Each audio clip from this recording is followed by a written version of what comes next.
começar te perguntando se você já doou leite materno, porque o nosso assunto hoje é doação de leite materno. Eu vou falar com uma profissional que trabalha dentro de uma UTI neonatal e ela sabe o quanto esse leitinho é precioso e já doou leite várias vezes. Com quem será que eu vou falar? Com a Fran. Bem-vinda novamente. Obrigada, Mari. Fran, vamos conversar então sobre doação de leite materno? Vamos. Então, assim, quando a gente começa a falar o assunto, né, por que doação do leite humano, né? Por que é importante doar leite humano?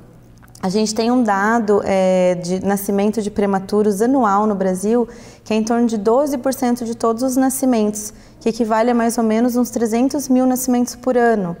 Então, assim, tem muitas UTIs neonatais espalhadas pelo Brasil, onde os nenês prematuros recebem esses leites vindos de doação.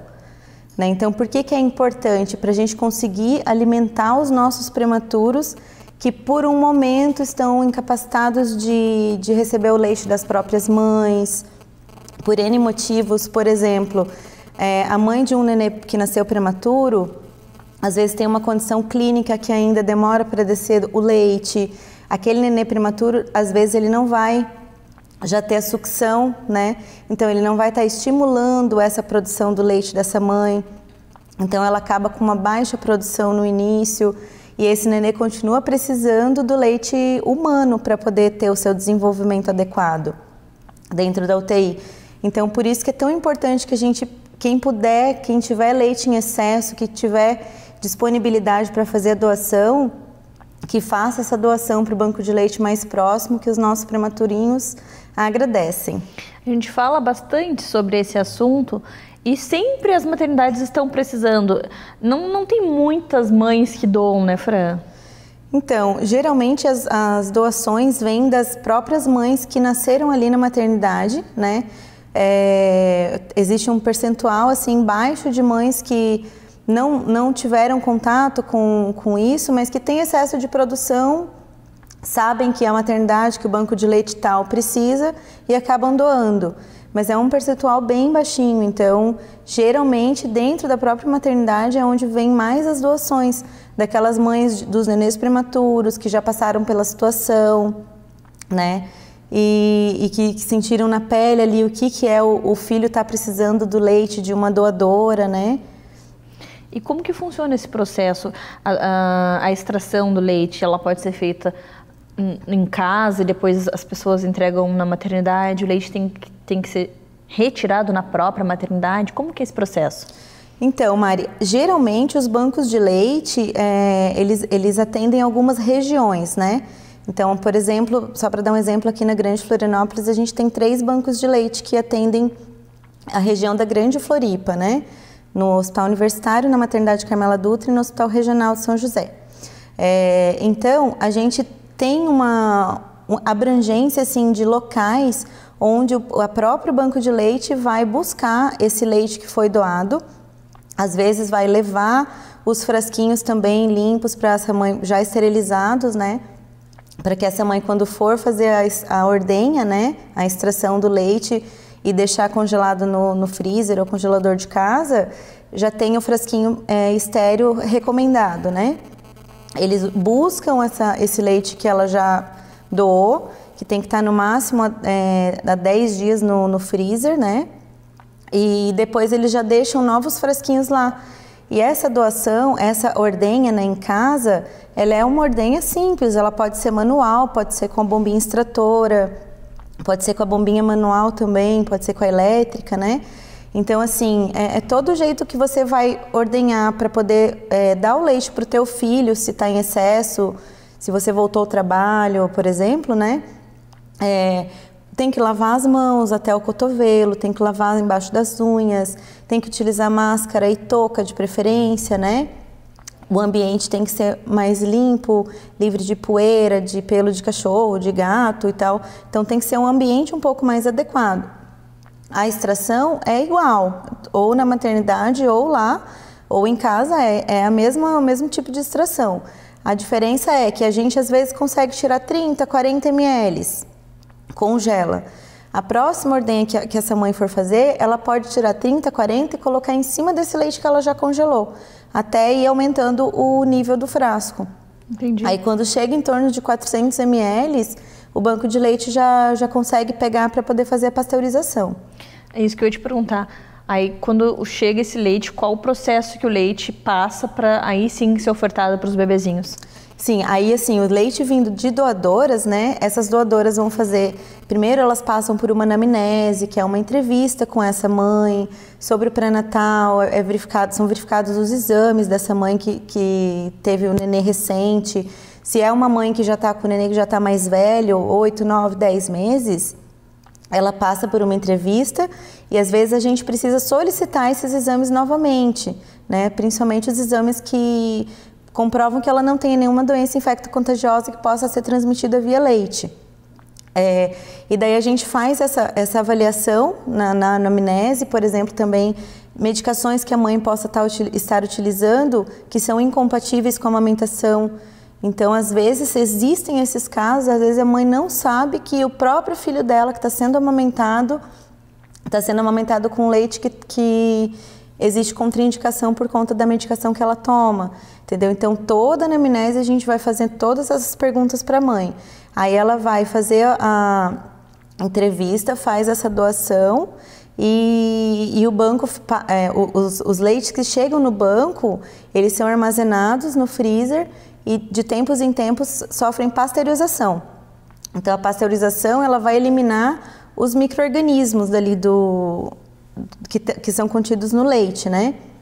Eliminando os micro-organismos, ele já está apto para poder ser entregue para as UTIs neonatais, já fracionados, né, na dosagem que os nenezinhos precisam, para poder já administrar. Que interessante, que trabalho lindo, Fran. Obrigada por dividir conosco essas informações. E agora você já sabe, se você tem bastante leitinho aí, é hora de dividir com os bebezinhos das UTIs. Então, busque um banco de leite próximo da sua casa, entre em contato, vê como é que funciona. Eu acho que vai fazer o seu coração ficar mais quentinho pensando nesses bebezinhos que precisam desse líquido precioso, né, tia Fran? Líquido de ouro. Verdade. Muito obrigada pelas informações e até a próxima. Obrigada. Agora vamos falar sobre obstrução nasal com a nossa otorrinolaringologista, a doutora Andréia. Bem-vinda novamente. Obrigada. Deve ser um tema bastante recorrente no consultório, ainda mais nessa época do ano, que tem muita gente resfriada. Então eu queria que você relatasse para nós as causas de obstrução nasal. O que causa esse entupimento das narinas, que a gente não consegue respirar e fica desesperado, dorme de boca aberta e por aí vai. Sim, a obstrução nasal é uma queixa muito frequente. Eu acho que na minha prática é a maioria, né? Então, muita queixa de obstrução nasal, principalmente essa época do ano, que a gente sabe que quando chega o inverno é a época das ites, né? Então, o principal sintoma, o mais incômodo, é a obstrução. Às vezes a paciente aguenta uma coriza, né? Que é uma secreçãozinha, um espirro, mas o nariz trancado incomoda muito, né? Causas de obstrução nasal. Então, a gente tem a rinite, né? Que é extremamente comum, que é a inflamação da mucosa nasal, né, das estruturas internas do nariz. E essa inflamação causa um inchaço, e aí fecha a narina e deixa aquele incômodo da obstrução nasal. Então, é uma das, e talvez a mais frequente, né, a que mais causa obstrução. Outra causa de obstrução nasal é um desvio do septo nasal. O septo nasal é esse ossinho, é uma parede, né, formada por osso e cartilagem, que divide uma narina em direita e esquerda. Quando esse septo ele é mais torto para um lado, né, ele fica um lado um pouquinho mais fechado, ele promove uma obstrução nasal maior, né? Então, uma área que era para estar com uma pérvia ali para passar o ar, ela se estreita, né? E aí causa obstrução. Nesse caso, geralmente é de um lado, principalmente, ou só de um lado, que é a principal causa, né? Outras causas de obstrução nasal é quando a gente tem uma carne inflamada, que a gente chama de pólipo, que é uma carne geralmente presente em pessoas que têm alergia, que ela cresce dentro do nariz e aí ela fecha a narina completamente. Nesses casos, a maioria precisa de tratamento cirúrgico, tá? Então, as principais são essas, né? A rinite, o desvio de septo, pólipo. Em casos mais raros, infelizmente, também tem tumores malignos ou benignos que também podem crescer ali no nariz. Então, sentiu dificuldade para respirar o ar não está passando legal, procura o profissional especialista no assunto, que é o otorrinolaringologista, para ver a causa e para dar seguimento a um tratamento, né, doutora? Exatamente, porque assim, no consultório do otorrino é possível fazer um exame que nenhum outro especialista faz, que é a videoendoscopia nasal.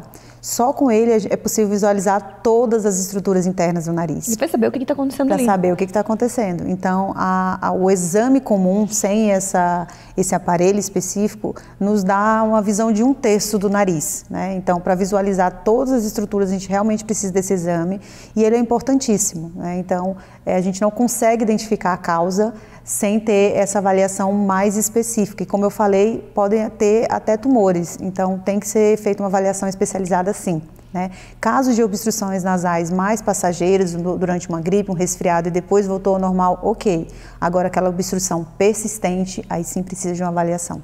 Quando a gente fala em obstrução nasal, a gente vê que muitas pessoas usam algumas ferramentas para tentar desentupir o nariz.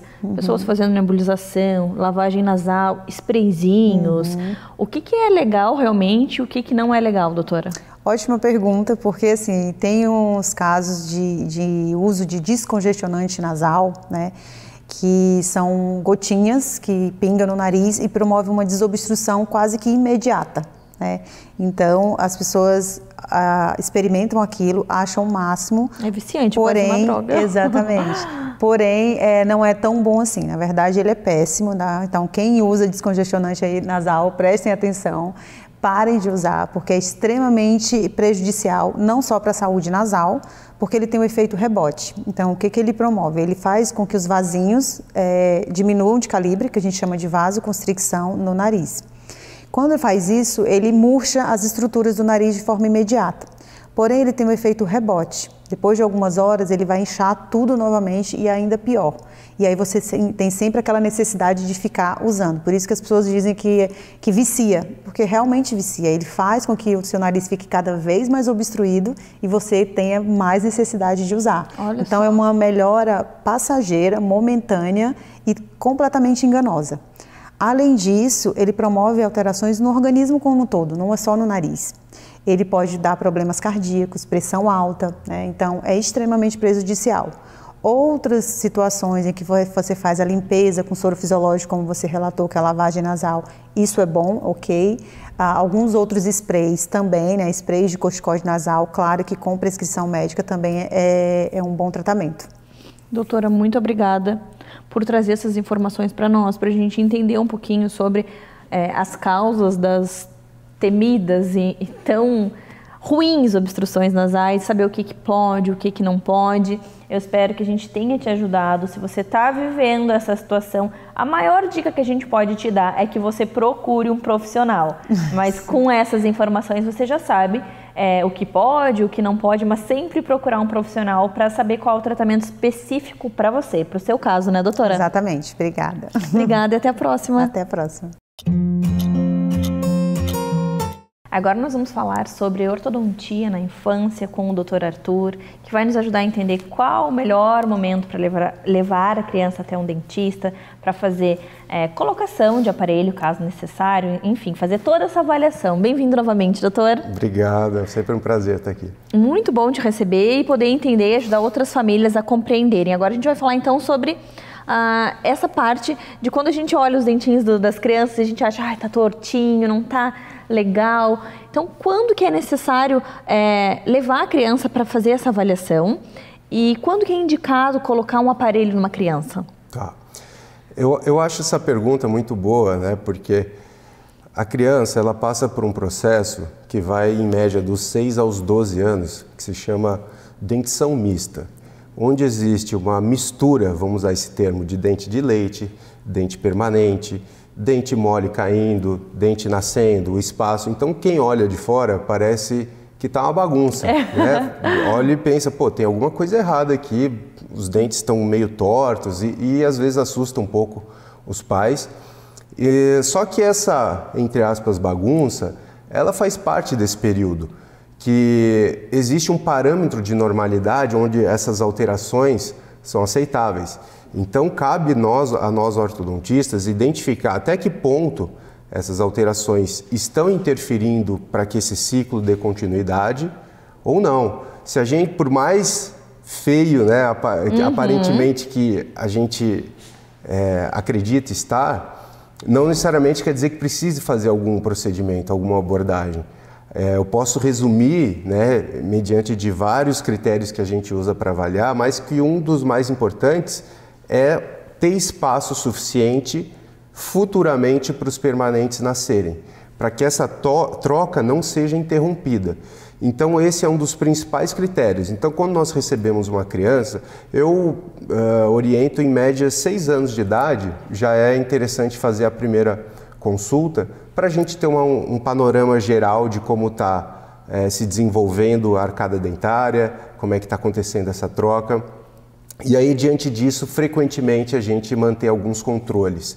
Se em algum desses momentos a gente identificar que exista algo importante, que esteja interferindo realmente em todo esse ciclo acontecer de forma saudável, aí sim nós utilizamos alguns aparelhos, existem algumas possibilidades de aparelhos, né? Por exemplo, um que é muito comum, que se chama expansor maxilar, que ele é um aparelho que vai aumentar, como o próprio nome diz, vai expandir a arcada superior e com isso aumentar os espaços para a troca de dentição acontecer de forma saudável e estimular melhor o desenvolvimento do crescimento quando indicado, né? Mas, num modo geral, eu posso te dizer que o ideal é levar por volta dos 6 anos. Se tiver tudo ok, se esse ciclo estiver acontecendo de forma saudável, periodicamente, uma vez por ano, em média, é um período interessante.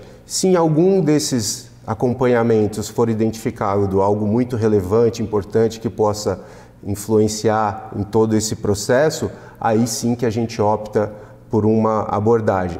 Mas, na maioria das vezes, eu posso te dizer que existe uma autocorreção, muitos critérios que a gente identifica que não está, muitas vezes, 100% correto, com o tempo, com o desenvolvimento da arcada, com o crescimento da face, com o esfoliamento, com dentes de leite caindo, esse espaço tem a tendência de surgir naturalmente. E é o que acontece na maioria das vezes. Mas, claro, sempre supervisionado por um ortodontista, que isso é o mais importante de tudo. Existe uma idade para fazer uma intervenção ou vai ser de acordo com a necessidade mesmo da criança? Se tem, como você falou, algo que está sendo gritante ali, que vai interferir depois na adolescência, já faz ali uma interferência?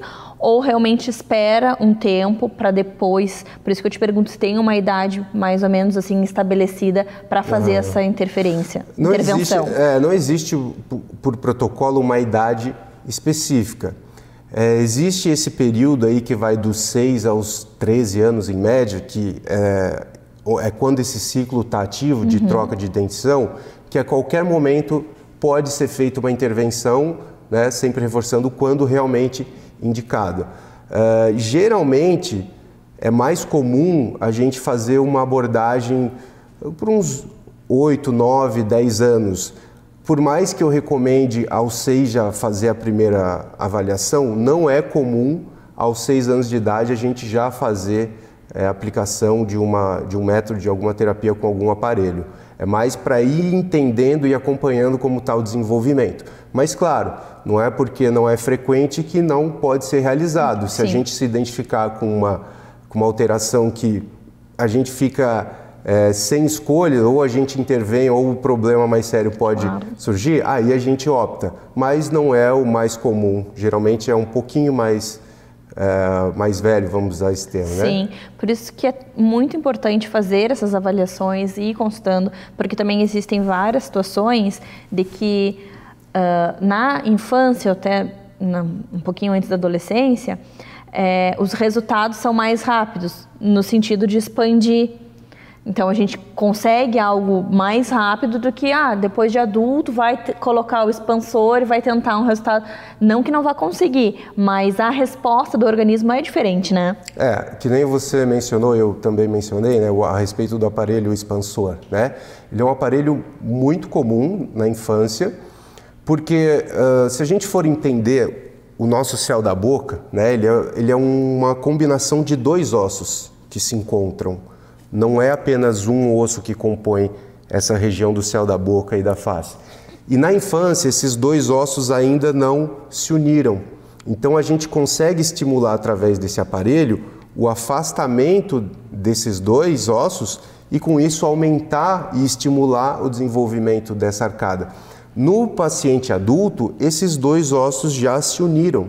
Então você pode até fazer uma tentativa, colocar um expansor no adulto, mas as possibilidades de conseguir fazer a disjunção, que é o termo técnico, é praticamente nula ou muito pequena. Por isso que na criança é possível ter um resultado muito satisfatório quando bem recomendado a expansão. Que legal, doutor. Obrigada por todas as informações. Eu espero que você tenha gostado. E se ficar com alguma dúvida, manda mensagem para nós.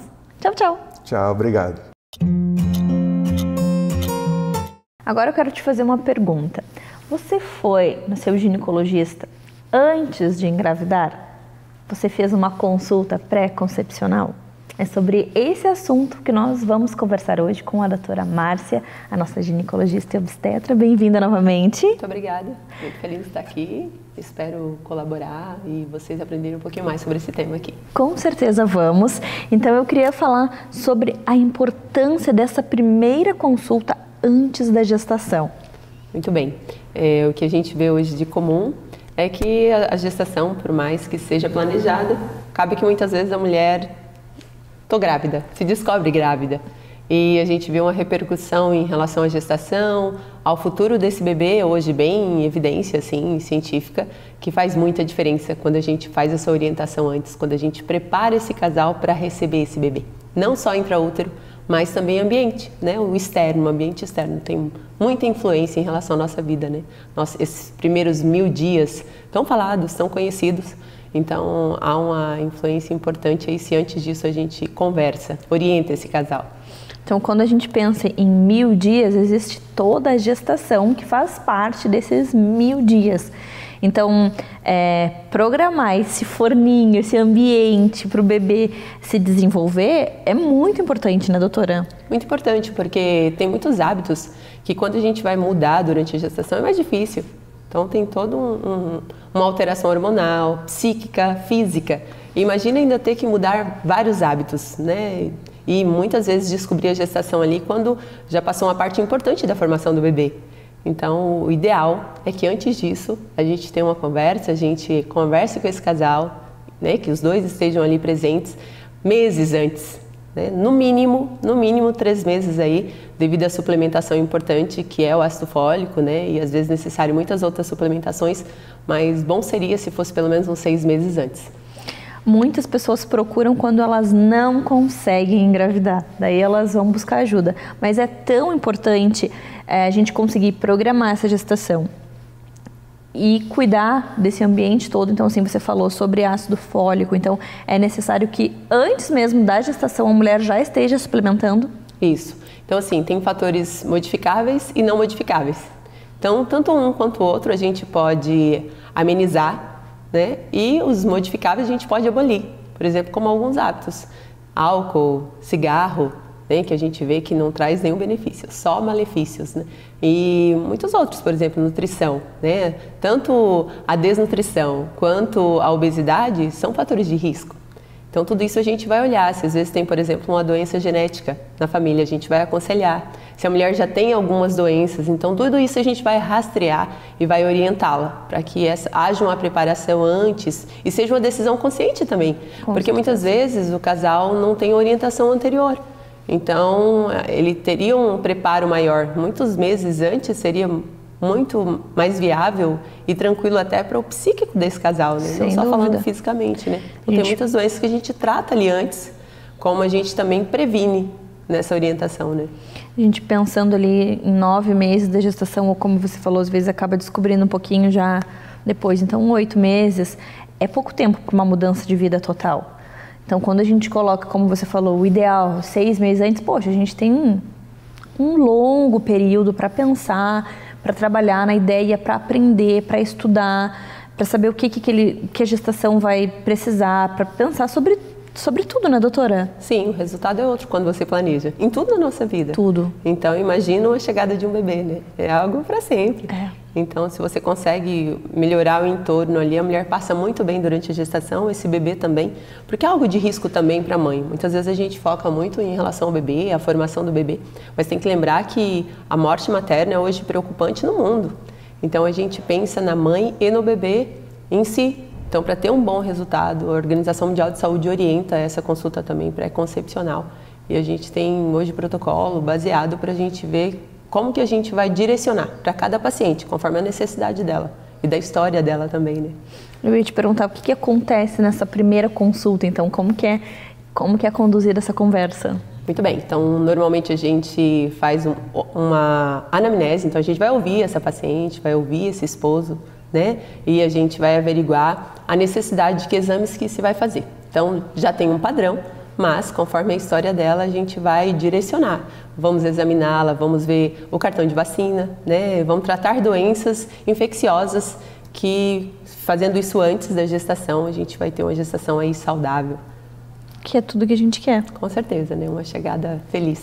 Doutora, obrigada por trazer essas informações, por nos ajudar a pensar com mais carinho, com mais atenção na gestação, porque é muito importante a gente programar e saber o que vem pela frente, suplementar, enfim, são vários fatores que, quando você faz uma consulta pré-gestação, fica tudo muito mais claro, muito mais visível para os nossos olhos. Muito obrigada e até a próxima. Eu que agradeço, estou à disposição. Obrigada. Agora nós vamos falar sobre epifisiólise. Você já ouviu falar sobre? Eu trouxe a doutora Mai, que é a nossa ortopedista pediátrica, para nos falar um pouquinho sobre essa doença, sobre tratamentos, sintomas. Bem-vindo novamente. Obrigada, é um prazer estar aqui. Muito bom te receber, aprender um pouquinho com você. Então, o que é epifisiólise? Epifisiólise, eu vou começar, para vocês entenderem um pouquinho, eu vou começar a explicar como é que funciona a articulação do quadril, porque é uma doença relacionada com a articulação do quadril. Então a gente tem ali a cabeça, eu vou fazer mais ou menos como eu explico para os meus pacientes. A gente tem o acetábulo e a gente tem a cabeça do fêmur e o fêmur. E eles se encaixam aqui. Aqui em cima, na cabeça do fêmur, a gente tem uma linha de crescimento, que faz com que a cabeça do fêmur ela seja separada do restante do fêmur, por uma cartilagem de crescimento que vai fazer com que esse osso fique do tamanho de um osso do adulto. Nas crianças e no adolescentes, que essa física ainda está aberta e ela está funcionando, então essas células vão criando células novas que vão se formando em osso até que o osso fique do tamanho do adulto. Nos adolescentes, que é a fase que acontece a epifisiólise, que é mais ou menos dos 10 até os 15, 16 anos de idade, por causa do estirão de crescimento, essa região da linha de crescimento ela está mais ativa. Então ela fica um pouco mais enfraquecida. Em algumas crianças pode acontecer o escorregamento. Então a parte de cima da cabeça, ela escorrega da parte de baixo. É como se a gente pegasse um conezinho do sorvete e a bola de sorvete em cima, e essa bola de sorvete ela escorrega, ela derrete e escorrega. É mais ou menos assim que funciona a epifisiólise. Isso vai fazer com que o quadril o paciente fique com dor e ele gere uma deformidade nesse quadril. Então, geralmente, o que acontece? Quando o adolescente começa com sintomas, você vai ver que ele está com dor no quadril, ele vai ter dor nessa região. Em alguns casos, ele pode ter uma dor na região medial do joelho, que é bem referida só aqui na região do joelho. Ele vai ter uma dificuldade de movimento, então ele perde alguns movimentos. Ele não consegue fletir tão bem o quadril, ele não consegue girar o joelho para dentro, com o quadril para dentro, ele tem essa dificuldade, ele tem dor nesse movimento. Então, geralmente é nesses casos que a gente suspeita desse escorregamento. E o que fazer? Quando a gente faz o diagnóstico por radiografia simples mesmo, tá? Então a gente só faz o raio-x na emergência mesmo, e se isso acontece, a gente tem que tirar a carga do paciente, porque a gente tem que evitar que essa cabeça escorregue mais. Então, geralmente, a gente interna o paciente, esse tratamento é cirúrgico também, tá? A gente precisa levar para o centro cirúrgico para evitar com que essa cabeça escorregue mais. Então, a gente tem que colocar pelo menos um parafuso ali nessa região para fazer com que essa cabeça fique no lugar.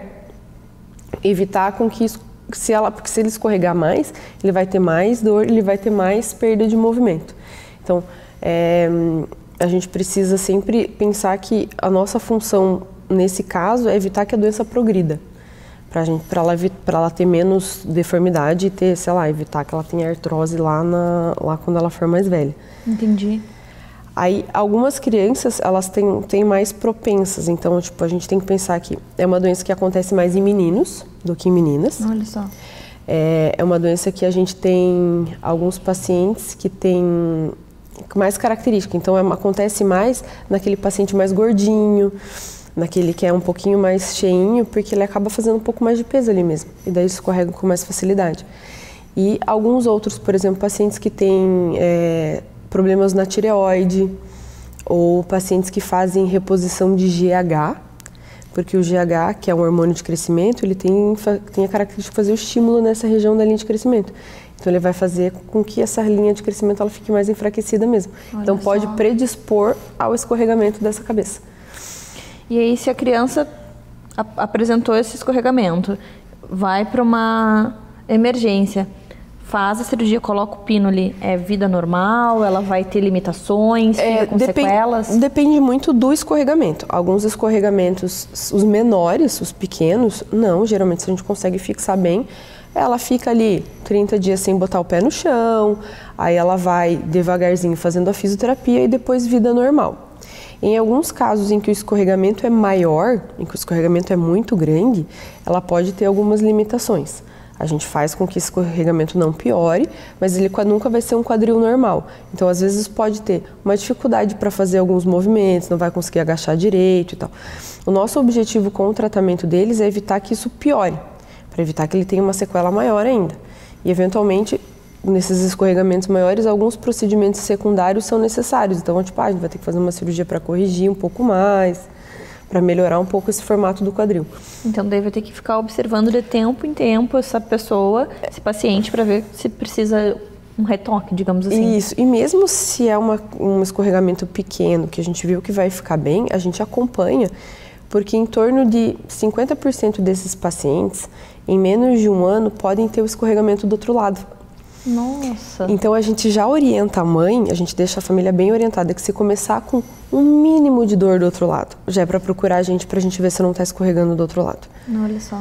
Então, a gente sempre orienta, porque tem esse risco. Então, 50% a gente sabe que pode escorregar do outro lado. Então, Poxa, a gente precisa ficar... E é um dado bem, relevante, 50%. Sim. Então, as famílias já saem ali em alerta, né? Feliz por um lado e literalmente preocupadas por outro lado. E mesmo aqueles pacientes, por exemplo, que fazem uso de GH, o próprio endócrino geralmente já orienta também, porque ele sabe que isso é um risco maior de que pode acontecer. Entendi. E é uma doença que é comum nos adolescentes e às vezes o diagnóstico atrasa porque a mãe fala, tá só com dor e tal. E vale lembrar que a dor não é só no quadril, às vezes, né? Ela tem uma dor na região lateral do joelho. Então, quando o paciente tem dor no joelho, principalmente na região interna do joelho, na lateral, bem aqui, nessa parte de dentro, às vezes tem que ver se não tem alguma coisa no quadril também. Entendi. Obrigada, doutora, por trazer essas informações para nós, por trazer esse alerta para as mamães ficarem atentas. Não é só quadril, tem joelho também. Então, eu sempre digo aqui, e vou seguir falando, sentiu dor, procura ajuda profissional, porque dor é sempre um sinal de que o corpo está mandando para buscar ajuda. Obrigada e até a próxima. De nada, tchau. Agora nós vamos falar sobre os marcos do desenvolvimento com a nossa fisioterapeuta Keller. Bem-vinda novamente. Obrigada, Mari. Então, o que são esses marcos? Bom, os marcos do desenvolvimento é um conjunto de habilidades que se espera que uma criança adquira num determinado tempo. Não são comparativos entre crianças, eles servem como uma maneira de acompanhar o desenvolvimento. Então, assim, os principais marcos do desenvolvimento são adquiridos nos primeiros anos de vida, que é quando acontece 85% do desenvolvimento total do nosso cérebro. Nossa! Então, nessa fase, a gente adquire as nossas principais habilidades. Andar, falar, a interação social, o nosso cognitivo. Até os 5 anos de idade, a gente adquire todas essas habilidades que são tão importantes no restante inteira, da nossa vida. E, assim, existem algumas maneiras de acompanhar o desenvolvimento dessa criança e se espera, por exemplo, que a criança comece a sustentar a cabeça até os 3 meses de idade, que ela até os 6 meses inicia a fase de rolar, entre 6 e 9 meses sentar sem apoio, entre 9 e 12 meses a fase de engatinhar e ficar de pé e até os 18 meses que adquira a marcha, né, o andar sem apoio. Nossa, então assim, já tem uma tabela que a gente pode acompanhar, mas como você falou, não para ser um comparativo, mas assim, até para... Poxa, passou muito desse período, não atingiu. Como eu posso ajudar essa criança a atingir esse marco? A gente tem que entender que cada criança tem o seu tempo, né? O fato da criança não adquirir um marco num determinado momento, no tempo esperado, não significa necessariamente que ela tenha algum tipo de deficiência cognitiva ou motora. Mas é muito importante a família estar atenta a todos os sinais. Então, desde lá do comecinho, né, desde a criança é muito pequenininha, a gente já começa a observar, né? Essa criança, ela interage com o meio ambiente, ela olha, ela acompanha os objetos com o olhar, ela faz movimentos para tentar pegar um objeto, ela mexe a cabeça, ela se movimenta de forma simétrica, né? Ela movimenta os dois lados da mesma maneira, de forma igual, ela tem preferência por algum lado. Então, são todos esses sinais que a família deve observar. A criança não necessita de grandes estímulos, não tem necessidade de hiperestimular uma criança. É muito importante que essas fases sejam respeitadas, que a criança passe por todas as fases. A gente vê, às vezes, algumas pessoas tentando atropelar um pouco, isso é perigoso, né, Keller? É perigoso, né? É claro que é um momento que gera ansiedade, né? Todo mundo quer que a criança engatinhe, que a criança caminhe logo, né? Mas é muito importante a gente respeitar todas as etapas do desenvolvimento. Então, não precisa pegar uma criança de 6 meses e querer que ela fique de pé, ficar forçando para a criança ficar de pé, colocar no andador, que além de inibir os reflexos, é bem perigoso em relação ao risco de acidentes. Então, não tem necessidade de uma hiperestimulação. Mas existem algumas maneiras que a gente pode facilitar e estimular o desenvolvimento dessa criança, respeitando todas as fases do desenvolvimento. A partir de 30 dias, a gente já pode começar a colocar a criança de bruços, né, de barriguinha para baixo. Claro que por períodos curtos, né, sempre com supervisão, essa criança nunca pode ficar nessa posição sozinha. No começo, geralmente, eles reclamam um pouquinho, não gostam muito, então a gente, respeitando a criança, reclamou, não gostou, tira, depois tenta mais um pouquinho. Quando essa criança ficar um pouquinho maior, ali por perto dos 3 meses, a gente pode trazer um objeto para ela levantar a cabeça e depois estímulos para rolar, brinquedos, muito chão, né? Claro que o colinho da mamãe é maravilhoso, mas é muito importante essa criança explorar o ambiente, né? Com brinquedos, o chão, abrir potes, colher de pau, essas coisas que as crianças gostam de brincar, né? E o importante é só essa família ter um ambiente seguro, né, assim, com trancas nas gavetas, tirar todos os objetos que podem cortar, que podem machucar e deixar a criança explorar o ambiente. Essa é a melhor fórmula de estimular uma criança a atingir os marcos de desenvolvimento. Nossa, que legal. Claro que se passar, né, chegou um determinado momento e a criança, geralmente os pais começam a perceber quando a criança não está caminhando, né? Então, assim, como eu falei, observar os sinais anteriores, né, se ela adquiriu outras habilidades, se ela não está caminhando sozinha, mas ela já anda com apoio, né? E importante procurar, no caso, uma avaliação de um profissional capacitado e às vezes, como eu te falei, não necessariamente essa criança tenha alguma deficiência cognitiva ou neurológica, às vezes só falta um pouquinho de estímulo. Nossa, adorei, muito bom, porque assim, dicas simples que a gente pode praticar em casa, ajudar a criança a se desenvolver, né, no desenvolvimento. Todo mundo pode fazer, não precisa de um investimento grande e também a gente saber que sim, existe algo para se esperar e quando não se atinge, é bom a gente conversar com algum profissional capacitado, né, Kelly? Isso mesmo. Adorei, obrigada por dividir conosco tanta informação. Tchau, gente, obrigada. Nós estamos vivendo um momento de muitas doenças, pneumonias, coronavírus, dengue, por aí vai.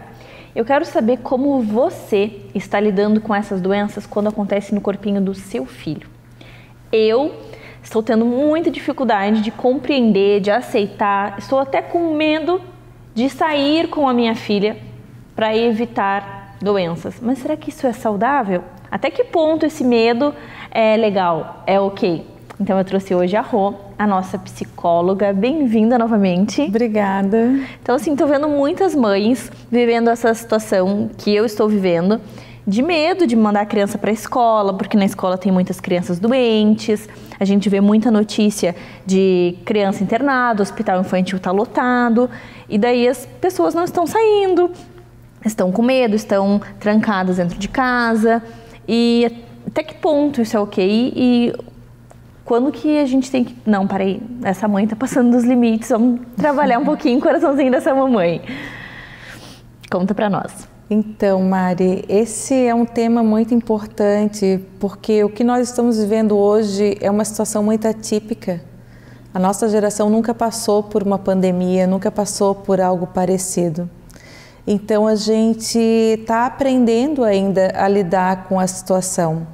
Só que eu penso que a gente já teve numa situação bem pior, né? Com a vinda da vacina, com o conhecimento um pouco maior da doença, as coisas estão sendo retomadas, as crianças estão na aula, diminuiu consideravelmente o número de casos, principalmente o número de internações, o número de casos mais graves. Então, e até de óbitos, né? Exatamente. Então, a gente precisa aprender a lidar com essa situação. Num primeiro momento, foi muito difícil porque a situação é extremamente nova, as pessoas morrendo, todos se enclausurando. Então, o que nós percebemos no consultório? Uma tristeza muito grande, porque as pessoas estavam vivenciando o luto das perdas, vivenciando o luto porque não podia mais estar no colégio, vivenciando a perda das festinhas, a perda do parque, a perda do trabalho, a perda do convívio social. Isso trouxe, né, muita tristeza. Então, como eu coloquei, né, com essa retomada, com limitação, a vida da humanidade está, graças a Deus, voltando ao normal. Nós temos que aprender a conviver com esse vírus, como tantos outros que existem. Eu vejo sim que tem muitas pessoas que estão levando, né, esse confinamento ainda, o medo muito grande de que o filho ou que um parente ou que a própria pessoa se contamine. Então a gente tem que observar e colocar numa balança para saber o que está exagerado e o que é funcional. Então, existem casos e casos. Não, eu mantenho a minha filha em casa, eu tirei do colégio porque a imunidade dela está baixa. Ok, você está protegendo a sua filha, né? Mas não, eu mantenho o meu filho em casa e ele está triste porque ele está com saudade dos amigos, então eu já estou tendo um déficit em ficar em casa.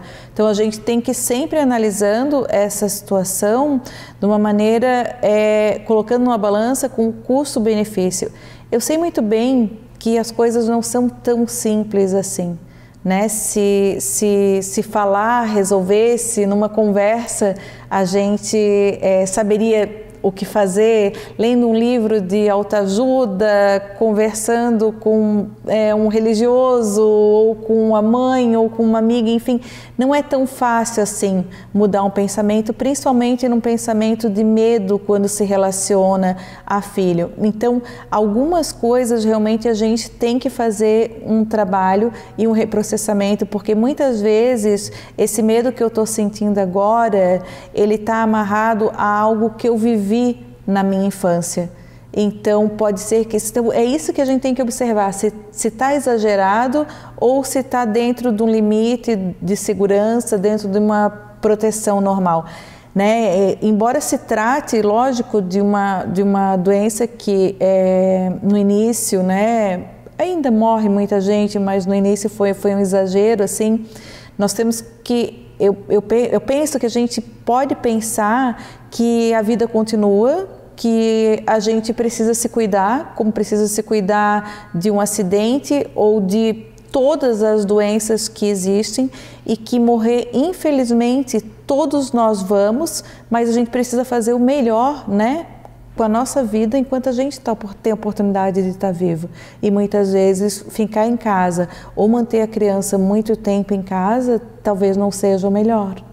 Nossa, quanta informação, e como fez bem para mim poder escutar isso. E eu espero que tenha feito bem para você também, porque é bem como a Rô falou, é algo que a gente protege, ok, mas algo que já está causando sofrimento naquela família, aí já é algo que a gente tem que analisar de outra forma. Então, se você está passando por uma situação parecida, se está com medo de socializar, entre em contato conosco, manda mensagem, a gente com certeza pode te ajudar, assim como eu vou me ajudar, também quero ajudar você com a nossa psicóloga maravilhosa. Obrigada por vir aqui nos ajudar com tanta informação boa e trabalhar o nosso emocional, o nosso cérebro. Você sempre traz muitas informações e tenho certeza que a gente ajuda muitas pessoas com seu conhecimento. Obrigada a você, fico muito feliz com essa oportunidade. Até o próximo encontro. Até.